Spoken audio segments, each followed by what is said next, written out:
Hi everyone, Mrs. Nowicki here. I tried to flip grade, and you know how awesome and tech savvy I am. So if you want to do flip grade, let me know, or and then I'll send you the link and all that information. But I still want to show you how I would have put on a presentation in front of you for your viewing and what the expectations kind of would have been. If you do it and you have all the slides, I'm going to give you summative points. So big boost, one last big boost before we end this surreal ending. I miss you all, and I'm so bummed we can't do this book together because it's my favorite thing. We've been done with all the heavy lifting, but we will carry this in the best way we can. So I'm going to do the example for the things they carried, the first one, and I'd have my PowerPoint, but you know, if you even want to just send a video or flip grade, you can. Or if you just don't want to talk to me on a video, you can too. I know how weird this is. Coming from my closet, the little one's screaming as she's playing in the water right now. Don't worry, not a bath. So summary, you would just talk about the summary. They're introduced all the characters, the physical things they carry, what that also symbolizes. You're a medic. That's gonna, you're gonna carry the burden of having to stay sharp, having to stay cool, calm, collected when your friends are shot or hurt. And it also is just talking about these everlasting burdens that war will require men to carry. I'm going a little bit quicker than I would have if this were real life, and that's okay too. I just hope you like the story. It's awesome. Inferences I would have made, the first one would have been on 25 in my physical book, and it just was Lieutenant Jimmy Cross reminded himself that his obligation was to be loved, but not to be loved, but to lead. He would simply dispense it with love. It was not now a factor. If anyone quarreled, complained, he'd simply tighten his lips. And this inference was just that he really is going to carry regret. He's always going to feel responsible for the death of Lavender. So he carries regret, blame, guilt, hatred for himself, hatred he was distracted, hatred that he's not on his game.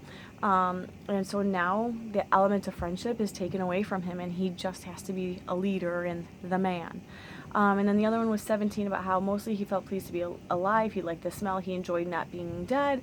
Inference there, I've gone a couple different ways.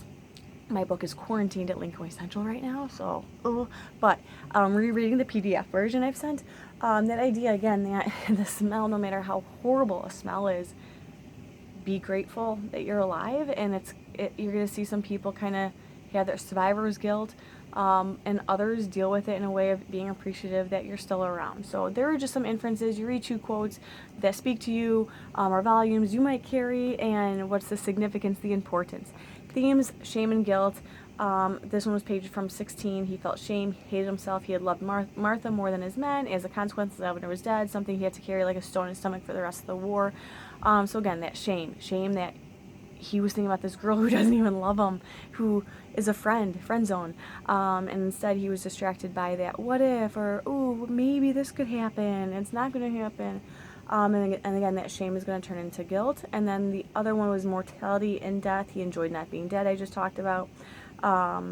So that was the idea. With themes, you always think about author's purpose too. So I put that O'Brien evokes compassion. Cross is a young man. He was asked to fight a war that he didn't sign up for.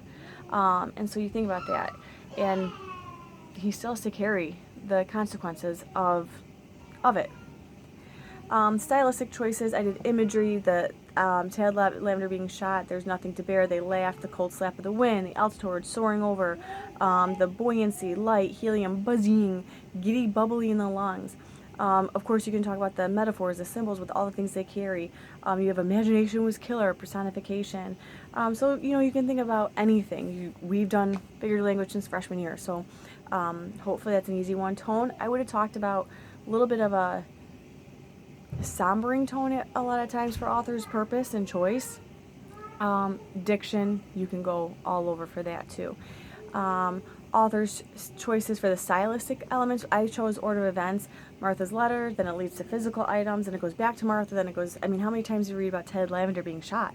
That's a stylistic choice. Why does he retell it numerous times over and over and over again? There's the sun, and then boom, and all these other ones, like cement, boom, dead, not a word. So I just thought that was interesting that, again, so many different perspectives of one event, so many different ways that they're going to carry it. Very interesting choice, and how Tim O'Brien introduced us to the characters. Tim O'Brien, the author, because then Tim O'Brien is also a fictional character. Bear with us, it'll be okay. Setting, after the chapter took Lavender away, they traversed the village. I just talked about, mundane events, and plus explain the war. It equals the setting of the war. You can't get the whole setting of the war unless you get the mundane parts too. Beginning of the war or just any given moment is boring, and then you're in a battle. So there you go. Next one, characters. For your story, if you choose to do this, you're focusing on just the characters that were in there and what they do in that story. So this one would have been long. I could have talked about Jimmy Cross, 24, carries the responsibility as young men, change in character, sense of obligation, demands correct posture, discipline. Dobbins, he's huge, but he's got the silliest superstition, kind of like a big teddy bear. Kiowa, religious, carries his grandmother's distrust of white men, grandfather's hatchet. Lavender, those tranquilizers, symbolize that fear. He was scared. He couldn't just relax or calm down. Mitchell Sanders, RTO, is radio transmitter operator. I know I sent that to you, I think, in that PowerPoint. So again, he's got a sense of humor, but I think, like some of you guys said with what they carry, is he has to. And then we got Kylie Medic. They both carry this great responsibility. If stuff hits the fan, they got to be on their game. Discussion questions then is things I would have asked you. Men killed and died because they're embarrassed not to. So I just said, what is the author Tim O'Brien trying to convey? What is expected of his soldiers? Do you agree with it? I would ask you in your presentation, share a thought or two. They were embarrassed not to.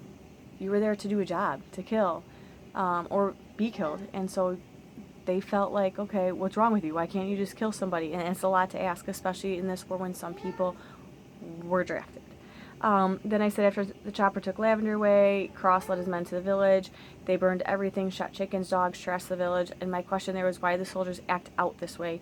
Would you excuse the behavior or condemn it? So this is just, I wanted to hear what you guys would have said. And this was my discussion questions for them the past few years because it generates awesome discussions. Some people defend the soldiers, others condemn them. So something to think about, and I'm going to post my discussion questions for all these chapters for every forums, for every story that I'm going to send out the reading schedule with the project. So you can see what's going on between now and May 12th, as I think we'll be done with the book by then. If you skip a story here and there, maybe just save the book, save the PDF. Students say they really enjoy it and will read it. So anyway, back to my little example. Mitchell Sanders, there's a moral here. What's the moral? He kept saying there's a moral here, there's a moral here. What is the moral? And I'm not gonna talk about that at all because that idea of moral and morality comes up a lot. But what's the lesson?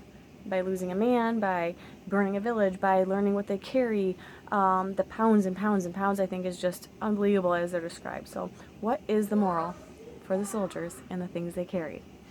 I'm looking at my clock. I'm right under 8 minutes. Obviously, like I said, I'm talking a little quicker because I have no idea if this is going to load and send off. So usually it was a 10-minute minimum, but with the discussion questions, I mean, that's usually 10 minutes alone. So that is my example. If you want to record it, feel free. And again, you can do it through Flipgrid. I'll send out the codes, or you can do a video and just email it. Or if you don't want to do a selfie recording, then just do the PowerPoint if you choose to. It's the one and only summated for the e-learning as we do the things they carried unit in a different way. I hope you guys are all doing great. I miss you guys. This is my favorite part of junior year, is the coming back from spring break, and SAT would have been done in this book.